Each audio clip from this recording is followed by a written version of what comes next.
I'm Kevin Jacobsen of Gold Derby here with Josh Charles, who plays Daniel Hersl on one of many corrupt cops in We Own This City. So, Josh, you're playing a real person here. He was convicted in 2018, so not that long ago. So, how do you approach just the responsibility of playing a real person? Especially, he has people who knew him, people who might be watching and might have a certain expectation. Does that sort of enter your mind? Uh, yeah, it does always. The good thing about this project is, coming from, from Justin's reporting, it was very well sourced, and David's journalism background and the way that they approach him and George, the writing and their staff. Everything was that wasn't something I felt I needed to worry about in terms of how it was being portrayed. Sort of in total, as far as the narrative. In terms of me, yeah, anytime I've played real people before. I guess one thing I've been asked, and it's something I think about. Like I didn't reach out to talk to Daniel Hersl, primarily because I know his position right now is one in which he writes a lot of letters to the board, and that he's innocent and still proclaiming his innocence. And I just didn't see how that was going to be helpful for where I fit into this narrative. It's not the Daniel Hersl story. It's a story that follows Wayne Jenkins, and also the sort of whole web of all the different aspects of the unit, of the department, of the investigation, of the government. So I knew where I fit into the narrative, and I felt what would be more helpful for me would be to talk to people that had worked with him, which I did, to watch as much of the body cam footage as I could. D. Watkins, who was a writer and wrote episode 3, I believe. He wrote an incredible article about him and Daniel Hersl, because he was sort of fascinated by their lives kind of intersecting, because they crossed paths when Daniel was a young cop, and D was in the neighborhood. And it was a really interesting piece that definitely shed some light onto his background. But the most I got, because I think what I'm interested in whenever I'm playing someone, whether it's real or not, but particularly when you're playing someone who's a real person, is what they do, not what they say. And so I think the goal of the research was talking to people who had worked with him, and could give me sort of real specific concrete ideas of how they handled themselves in situations. And also mainly watching the body cam. A lot of the body cam footage, the producer supplied us with just a trove of it, and it was fantastic. A lot of the ones for Hersl, just like I'm assuming for the other actors, when it's your body cam, you're really just hearing the voice. You're not seeing the person. So I had to sometimes say, well, can I get Ram? Can I get Gondos? Can I get some of these other guys? Because then Wayne's, because then occasionally you'd catch a piece of him physically and see him. But what was interesting about that, having the body cam be mainly his voice, was that I got to just put it on these AirPods and walk around New York and go about my life in preparation for the role, and just listen to it daily and try to just get his rhythms, hear his voice. Because I thought what was really fascinating to me was this sense of the brutality that he represents. And at the same time, when you talk to people that work with him and knew him, there was a sort of, they felt that there was a kind of odd sort of charm about him, that some people liked him. And so, you never approach a guy. People could say he's a villain or whatever, you never approach that as an actor that way, because the people that you're representing don't view themselves that way often. And so, yeah, I don't know. I don't know if that answers your question, but Yeah. It answered like 4 different questions, so I appreciate it. sorry, I tend to do that. I No, apologize. no, it's great. Well, like a lot of the men here, there's a certain bravado and just like a physicality there that sort of does live up to the title, like in terms of, we own this city and we're going to do what we want. Can you describe just that aspect of the character where you have to really inhabit a certain sensibility and carry yourself in a certain way and walk a certain way? Mm. Um, yeah, I think, for me, I think a lot of it was, and they talk about it in the piece, and I can't remember exactly what scene, but maybe it's Delaney Williams playing Kevin Davis, where they're talking about how this was able to sort of grow, this whole criminal enterprise, and how it was able to just deepen and thrive. And part of that was in the vacuum of what was happening around that time in Baltimore, and not just Baltimore, but other cities, where you had a real noticeable pullback of police officers not wanting to put their neck on the line, so to speak. I'm not saying all of them, obviously, but a fair amount. It was pretty clear and obvious. And so you had people in the gun trace task force who were actually doing the opposite, and therefore getting pats on the back when people were unaware what was going on underneath of it. In terms of like how, I mean, I think, Hersl has a big swagger, I mean, he's got this kind of odd sort of goofy voice mixed with this sort of swagger. So I'm always looking for levels of specificity like that. Interested me, like listening to his voice, like, a guy that's so brutal and has done so many things, and you hear so much about him in the show. And then when you meet him, he has this kind of goofy, sort of Highland Town voice, which I thought was a nice contrast. Yeah. Well, I think a great scene that really sort of exemplifies the character is with the scene with Monmi Masaku at the bar, which I think really just you're getting a glimpse into his mindset. And he tells her basically it's because he does good police work, basically, that there are complaints against him. Can you talk about just that scene and sort of getting to bounce off of her with two of you bringing very different energies? Like, what was that like to film? Yeah. Well, when I signed on to the show, that scene was not written, and then when they were doing some rewrites, they wrote that scene at the end of 2, and I was so ecstatic about it, because I felt that any actor would tell you, you don't want to carry a lot of exposition. And I think that the genius of this writing, and particularly as it relates to the character I'm playing, is so much of the exposition was done for me. I mean, even though you have seen him in a few scenes, and you've seen him acting out and pulling people over and trampling on people's rights, you really haven't spent a lot of time with him, but you've heard probably more about him than you've seen him, right? And so his name keeps coming up, and you're hearing that he's this poster child. So I thought it was a really incredible thing that they did narratively, to then present him in his own element, where he's with people that like him, and he's very comfortable and very confident in his point of view. And I think that's what their writing does so well. It's what The Wire did. It's what this does. It's so layered. It has such depth that they give people, characters, I should say, specifically, everyone, a voice, a point of view. It may not be one that you or I agree with, but I can tell you for certain that there's a lot of police officers who feel what he's saying very much to their core. And I think as does he.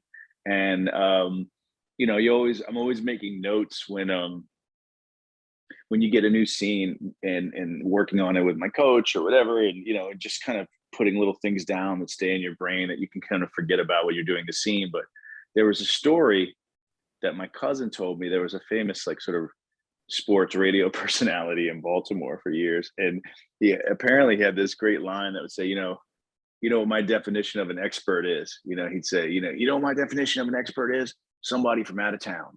And I just thought that was really funny, because to me, that was kind of what I thought Hersl's point of view was like this sort of, you're going to come in and tell us how to do our jobs, and I'm going to tell you about the reality of where I'm living, and that's what I'm dealing with every day. So I love that scene. And what was great is you just see a little glimpse, and then you go back to the rest of it, and it's so nice when you can have moments like that. So I was really, I was happy to have that. I think it was an important scene. I think they were smart to do it. Yeah. Well, I mean, you also just have a really phenomenal cast around you, and it felt like you were all in service of the material, even when you have these more outsized personalities. Like the character that John Bernthal is playing is obviously has to be very bold, but everyone is just working so well together. And I'd love to know just about how much you were able to bond with the rest of the cast, because it is so just ensemble based. And I would imagine it's important to sort of reflect that sense of like a brotherhood, just because of what the story is. Yeah, I mean, I agree, and to be honest with you, most of the work that I've done that I'm most proud of is usually in that world, Hmm. with everybody sort of being a part of it and telling the story, And so I mean, McKinley and Daryl and Jamie, who I didn't have any scenes with, but I know Jamie a little bit. Certainly, read throughs and any kind of like behind the scenes stuff, we get to hang out. Um, and John, of course, it was a great group. I mean, a really good group. Fun to play with. I mean, I think we were allowed to play at times and sort of, you know, do everything as it was, and then just sort of let it riff a little bit and find some sort of gems in there. So I really I did. I mean, I think what was amazing too is like at the premiere, afterwards we did a talk back, and Daryl and Rob Brown, we're both sort of talking about Baltimore, and about how much they love the city. And that's something I, being from there and born and raised, and it's something that I feel usually that I need to do, to sort of explain, like, yes, there are all these things in Baltimore. They exist. They're real. It's painful. I wish I had the answers how to improve them. I don't. It's a bit above my pay grade. But what's missed often in that is just the people, the warmth of the city. And these guys just started a riff that became, the entire cast and crew and David and everyone. It was this love letter to Baltimore. And I wrote to both those guys afterwards, or at least I know I wrote to Daryl, and I just said, man, I was so touched by that, because I think people need to know that, this is a really painful story and a true story, and it's important to be told. But there's a lot going on in Baltimore. Like any city, it's very complex, and there's a lot of wonderful things about it, and particularly the people. And so the fact that those guys had that experience, being in my hometown, I mean, that was the tricky thing for me. I don't live there anymore, but I go back a lot, and so I haven't worked in Baltimore since my first movie, since 1986. And so to be working there and know some of the crew and all these actors from New York, who some have been there before working on The Wire, but some hadn't, and this sense of pride that I have about my city, making sure that, like, okay, we're telling this story, but I also want to make sure you guys have a good time and you're taken care of and you understand, like, all these incredible things about the city. And the fact that they had that experience was great for me. I really, it was really cool. Yeah. Well, I mean, I think it's just such an interesting role because your character spends a lot of the time feeling very confident and sure of himself and probably feeling very good about his behavior. But from our perspective, he's not a good person. And this is like a tragic story, even if he does, end up behind bars. So I guess I'm just curious about what the sort of day-to-day of filming in a character like that felt, especially on this show, and having to play that sort of satisfaction with himself and sort of goofing around with the guys and all that, but also remembering, like, hey, there's like a bigger story here, like there's a big picture. Yeah, no, I mean, that stuff I don't tend to think about like in the moment. I think, you do your research, do your preparation, I work on the scenes, and then try to forget about all that and just play the moments in the scene with my scene partners, be it John, be it McKinley and Daryl. And that's part of the fun of acting. But I think, it's definitely challenging material early on in the stages. Before we started, we all had a Zoom together with HBO, had like a kind of, I don't remember exactly what the title was, but some sort of therapist that was there for people, in the crew and the cast, that, listen, we're dealing with really intense subject matters, that can be very triggering for a lot of people, whether whether it triggers something specifically for you in your life that relates to that, or just the nature of the material that we're doing. And it was interesting. I've never been on a show that had that. And so at first I thought, well, I'm usually pretty good about being able to put it away when I leave for the night. I mean, to a certain extent. And yet, here we were filming in these neighborhoods where people were really affected, and you could feel, that it was still reverberating all these years later, and the effects of the actions of these men and what they did, and how they've haunted these communities. And you did feel a sense of responsibility of that, and it did weigh on you emotionally. And I saw moments where, one actor I worked with is a local actor, and we did a scene and there was violence in the scene and blood, and it really triggered something for him that had happened in his personal life earlier in the year. And it was a very emotional, kind of moment after we were filming and talking to him and seeing how that affected him. And what a great thing that HBO did to be able to have that person. You should call. Like, that's exactly what this woman is there for, to be able to talk that through, and dealing in this kind of violent world that we were living in. Definitely, I think what was helpful for us, for most of us, I'd say. I mean, even John to a certain extent, but I mean, John really carries the piece. But I mean, I think the rest of us would come in and out a lot, and so that did help me to be able to sort of decompress for a week, come back, shoot my scenes, go back to New York for a little bit. That back and forth quality and the ensemble nature of it, allowed you to have moments to breathe and kind of get through it. So I got through it fairly unscathed, but it definitely hit me a few times. Yeah, it's interesting. I actually talked to John the other day, and he said something interesting, which is that part of him he didn't want the experience to be easy, and he didn't want him having to leave the experience to be easy either, just because he made a lot of great friends on the set, and he sort of wanted to just cherish just the experience itself, even no matter how dark this material might be. So how have you, just, I don't know exactly when you stopped filming, but how have you sort of let go of the experience and this specific role and working with these people? How have I let go of it? Well, I mean, you continue on, every experience sort of touches you in a different way. And so they're all live with you. I mean, everything I've done, things that I think suck, things that I'm really proud of, like this material, they all live with you in some way. And you grow from them, you learn. I mean, for me, what I took from it was, there are times, like, I've been acting, since I'm 15 years old, professionally. And I take that as a real, as a blessing. And I feel very lucky that I've been able to have a career. And there's also a curse to it, right? I mean, you start that young and people sort of have a sense, and this is what you do, and you do this, you do that. And so at that time, what that's also given me is a time to grow and to realize early on what I knew, which is that I want to be an actor of my life. This is what I'm passionate about. I'm not in it to just be, a star or whatever. I want to actually just do good work with other actors and stories that I feel I want to be a part of telling, and that make people think and that move people. And so, when you're able to do that, and particularly in this role, I've played cops 3 times, right?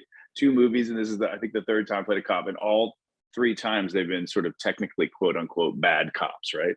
Turncoats or people that are bad. And yet I've seen some of the response of people saying, wow, it's so against type to see Josh in this role. And I understand that, I understand where that's coming from. And I'm not offended by it at all. Like, I get it, right? Because people sort of, some of those films are older, and, people look at what's in front of them. So for me, the opportunity to sort of, play something that people don't often get to see me play was really exciting. I felt really honored that David and George were entrusting that in me, and the fact that Hersl is actually also from Baltimore, and I'm from Baltimore, gave me an extra sense of responsibility to make sure that whatever authenticity, how he sounds and stuff, that really resonates with people in my hometown. And those things I carried, and I took the responsibility very seriously. But I love that about this, so I take with it a lot of good feelings. Just like any show, the camaraderie that you have. Like, I mean, I really hit it off with John. We had a great time working together. He's a really fun scene partner. Just fun to play with, and very much, I think we both look at acting from a very sort of athletic point of view, and sort of the throwing the ball back and forth, and that's fun. So. Yeah, this such a fascinating role from you. I mean, to what you were saying, like, it did sort of feel against type just from my vantage point. But a huge credit. You get to really show your versatility here. And just thank you so much for doing this. I really appreciate it. Of course. Thank you. Yeah, it was Yeah. nice to talk to you. Okay. And for those of you watching, subscribe for more interviews. Go to goldderby.com to make your Emmy predictions.